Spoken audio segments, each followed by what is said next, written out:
여러분, 일자리 참사라. 이게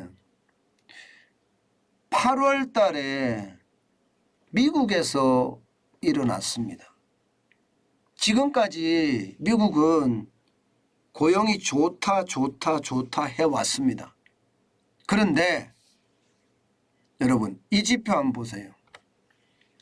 8월 미국 구인 일자리 감소 수가 무려 말입니다. 110만 명이에요. 와, 엄청나게 줄어들었죠. 진짜 엄청나게 줄어들었습니다.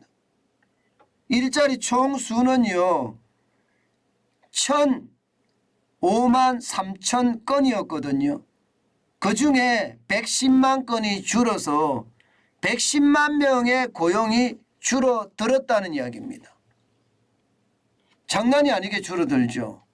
이 110만 명의 일자리가 줄어들었다는 것은 여러분, 통계적으로 보면 2020년 4월에 120만 개가 줄어든 적이 있습니다. 그때하고 지금 비슷해졌다는 거예요. 이 정도면 여러분, 미국의 일자리가 참사 수준에 접어들었다, 이렇게 이야기할 수가 있겠죠.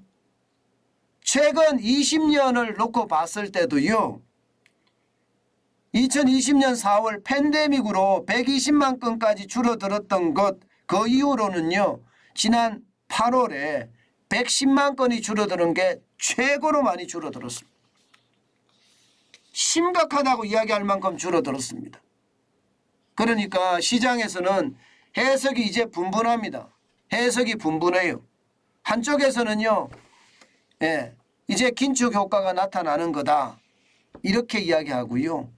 또 다른 한쪽에서는요 이게 경기 침체의 전주곡이다, 이렇게 이야기하고 있습니다. 여러분들은 어떻게 보십니까? 미국의 일자리가 참사 수준으로 떨어졌다는 걸 보고 여러분들은 긴축의 효과일까요? 아니면 경기 침체의 전주곡일까요? 아마 여러분들도 간단하게 답변하기가 굉장히 어려울 거예요. 그러니까 시장도요 간단하게 답변을 못합니다. 오늘 시장도 보면 다우산업지수가 쭉 떨어졌었어요. 쭉 떨어졌었어요.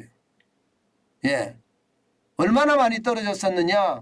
2%대까지 쭉 떨어졌습니다. 결국 3만 아래까지 내려갔었어요. 3만 아래까지. 그러다가 쭉 올려놓습니다. 올려놓습니다. 결국은요 0.14% 빠져서 마감을 했어요. 42.45%가 떨어졌고요. 3만도 지켜냈습니다. 3만 273.87을 기록했습니다. 그러니까 시장에서는요 분명히 불안감을 감지를 하고 있습니다. 불안감을. 게다가 지금 오펙 플러스, 오펙 플러스인가요? 석유 수출국 기구 말입니다. 여기에서 하루 200만 배럴씩, 그것도 11월부터 감산을 하겠다, 이런 얘기까지 또 나왔잖아요. 그죠?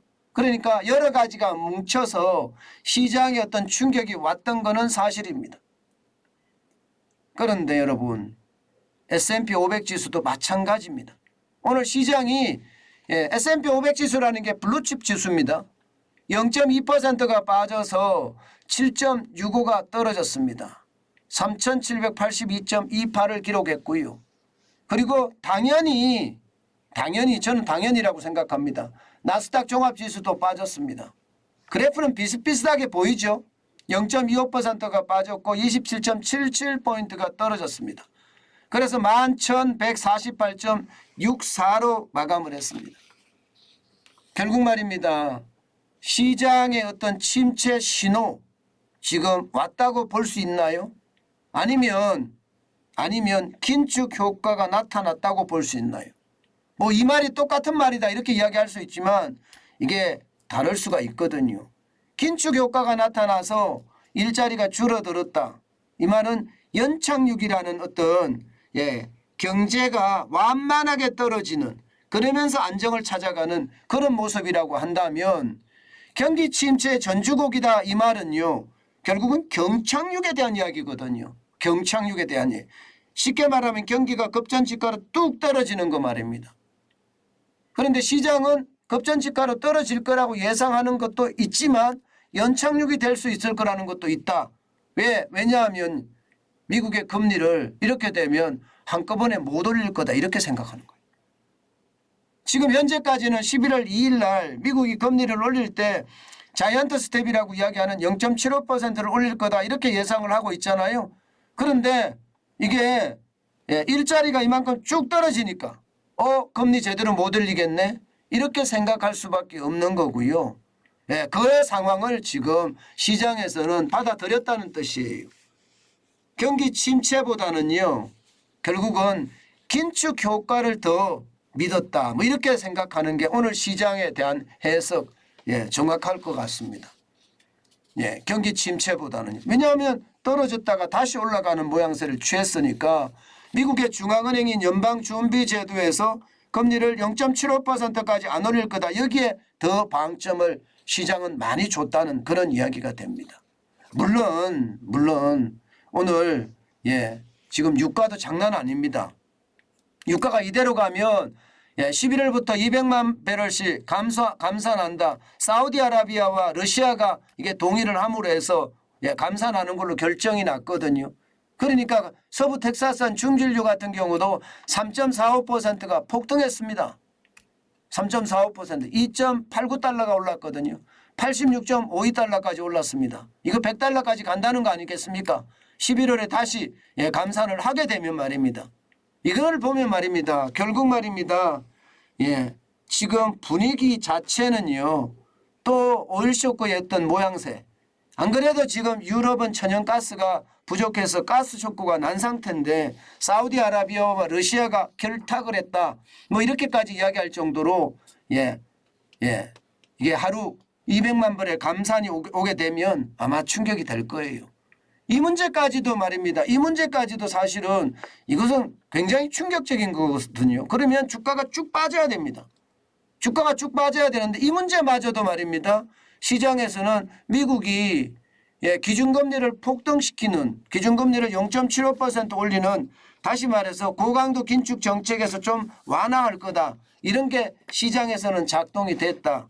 뭐 이 정도로 읽는 게 좋을 것 같습니다. 그런데 그러면 이 상황이 우리하고는 또 어떨까? 우리는 다릅니다. 우리는 완전히 다릅니다. 뭐가 다르느냐? 우리는 가계부채가 굉장히 많아요. 부채 폭발에 대한 위험성 굉장히 크거든요. 어차피 미국이 금리를 덜 올리면 우리도 덜 올릴 수밖에 없는 것. 그리고 빅스텝에 대한 위험성 이것도 우리는 많거든요. 때문에 우리 시장도 오늘 말입니다.